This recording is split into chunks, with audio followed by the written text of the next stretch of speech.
In today's episode of the Pathway Presents podcast, I'm with Devin Christopher, and she is hailing over from Pigeon, and she's the director of client services and marketing. And today we want to be learning all about what Pigeon is doing for their clients and how Devin is thinking about growth for the company.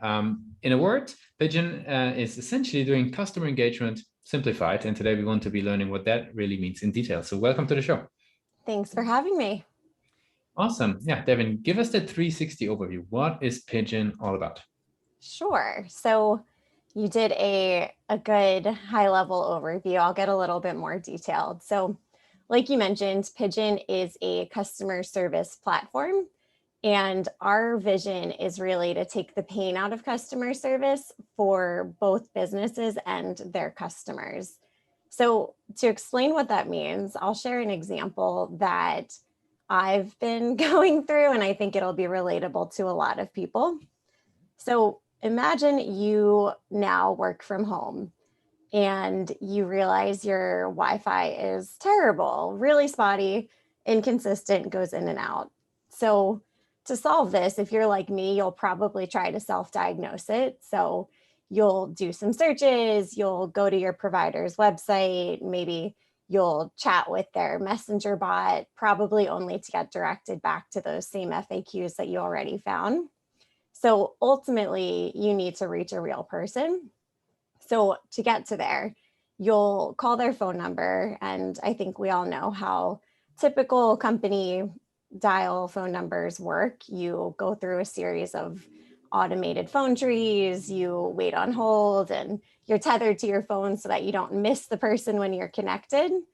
And then once you're there, you explain your situation. Hopefully you get a resolution quickly. In this case, maybe you'll run some tests with your internet, maybe they'll provide a recommendation, and then they'll send you on your way and hope for the best. But what if a week later your internet still isn't working and you've already done everything? Right now, there's no way to follow up with that same person that you were talking to. So you're forced to start the process from the beginning again. Repeat yourself, wait on hold, hope you get someone who has the same knowledge that you spoke with before. And it's probably really frustrating for you. And you might be thinking about going to a different internet provider. Either way, it's painful. So that's essentially what Pigeon aims to solve. So for the customers, Pigeon makes it easy for the customer to reach out to a real person and the right person at any business. And if they do need to follow up, that history is all in their conversation. So they can reach out to that same person, continue in the same thread that they had before. Mm-hmm. And then on the business side, it does all of that, plus gives the business the tools they need to serve their customers. So it'll, in addition to the communication with customers, they can chat with their internal team members. They can add internal team members to the conversation. And then other processes like appointments, blasting announcements, prioritizing, archiving, creating a full directory, and quite a bit more. Very cool. Can you tell us a little bit more about the types of companies that are benefiting the most? Does the support team have to have a certain size? Like, maybe tell us a bit about sort of where Pigeon fits well and which companies benefit the most. Yeah, so right now we're really resonating with smaller and small to medium sized businesses. So as little as a one-person shop all the way through hundreds of people.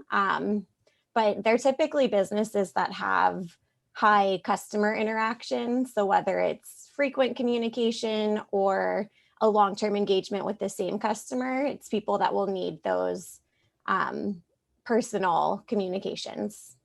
Makes sense. And who within those companies would be raising the flag and say that, Pigeon would be the solution? Now, obviously, in the smaller companies, it might be the business owner, but like as soon as we're getting a little bit larger, is that like a head of customer success or operations, or where does the demand typically come from? Yep. So like you said, a lot of times it will be the owner in the smaller businesses. And then with larger businesses, there's often a head of customer success or customer services, or even the tech person. Very cool. Now, you're running basically the role is called client services and marketing. Maybe tell us a little bit about the role. Like, what does that encompass just on the highest level? Like, what sort of your areas of focus? So it's a little bit of everything, except for technical side. So it's basically ensuring that the entire Pigeon experience is positive.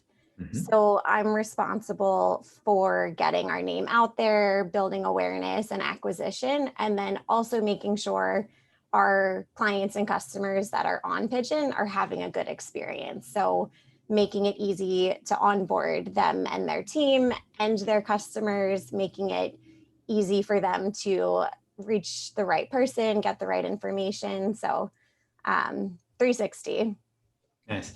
And what would you say, like, how do people hear about Pigeon at the moment? Like, what is sort of a typical journey that they go through, or what are the main customer acquisition channels for that matter that you guys are leveraging?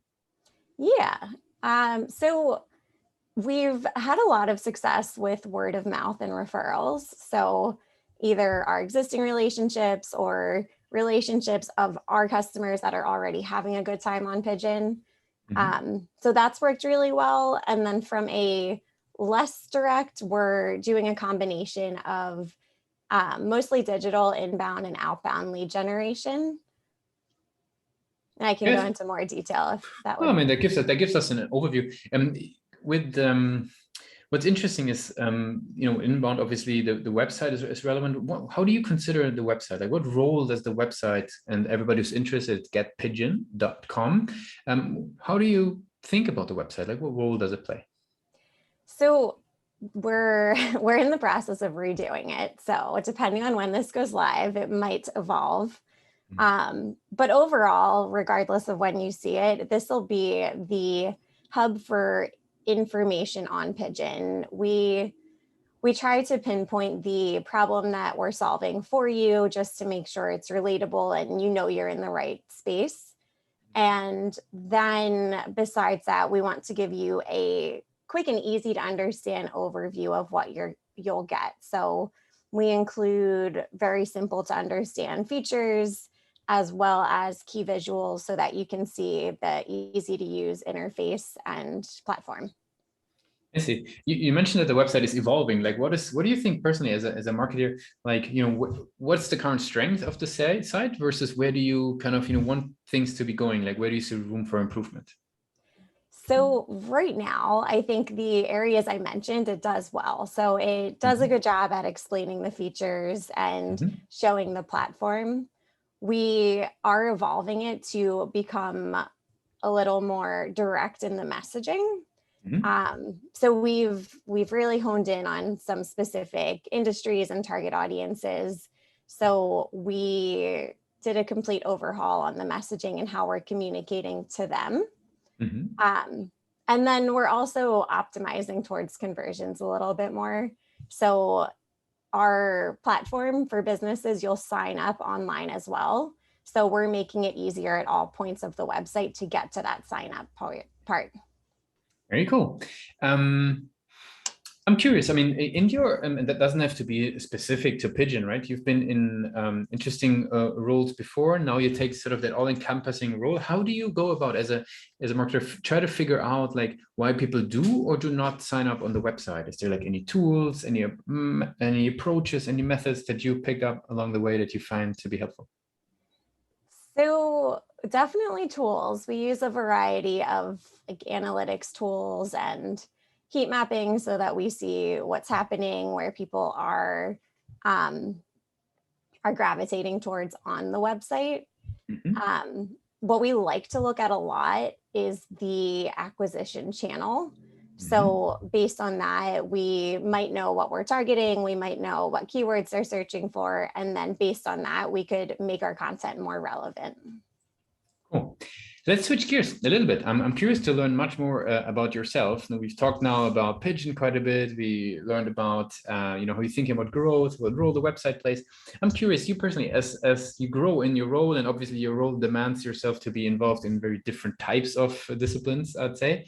Yes. Um, How do you keep on educating yourself? Like, what's your go-to places when you want to, yeah, keep on learning while having also that, huge amount of noise out there in terms of, articles and blogs and everything?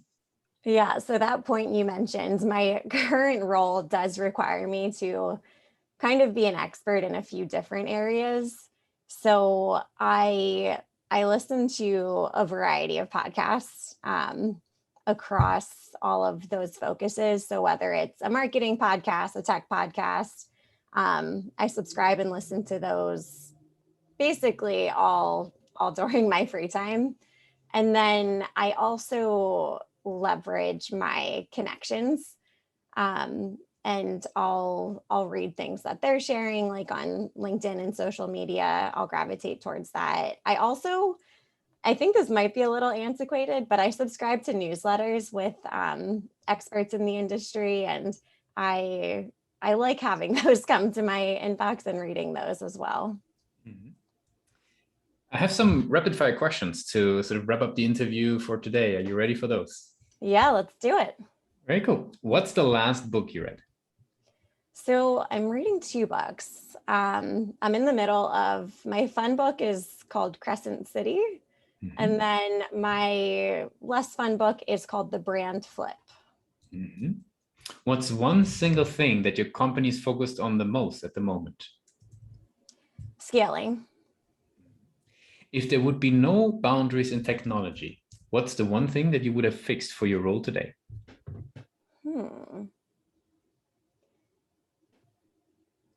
So one pain point right now for me specifically is getting tagging, um, like holistically understanding everything across different platforms and different channels. Just Mhm. making it a little bit more streamlined would be a huge help to me right now. Mhm. What is the last thing that kept you awake at night about the company? Messaging for one, and thinking about innovative ways to continue scaling, continue reaching our audiences that we're pinpointing. I feel like nowadays, and especially as a growing company, it's important to constantly iterate and try new things so that you can keep learning, and that that's not just when I'm sleeping. That's all the time that I'm thinking about that. And for the last question, I would love to be do a little bit of time travel. So I would kind of go back to the days of Temple University. So we go all the way back. Now, heading off from formal education into the world of business. What's the one advice you would give yourself? To network more, and keep in touch with people that you network with. Very nice. Devin, I really appreciate you took the time with us today to be a guest on the Pathmark Presents podcast. I would have just basically, I would want to give you the last word. If somebody would be forgetting all that we discussed about Pigeon today, what's the one thing that they should remember? So when you think about Pigeon, think about customer service and how you would want it to be. And remember, there's an easier, smarter way to achieve that with Pigeon. Thanks a lot for being a guest on Pathmark Presents. Thanks for having me.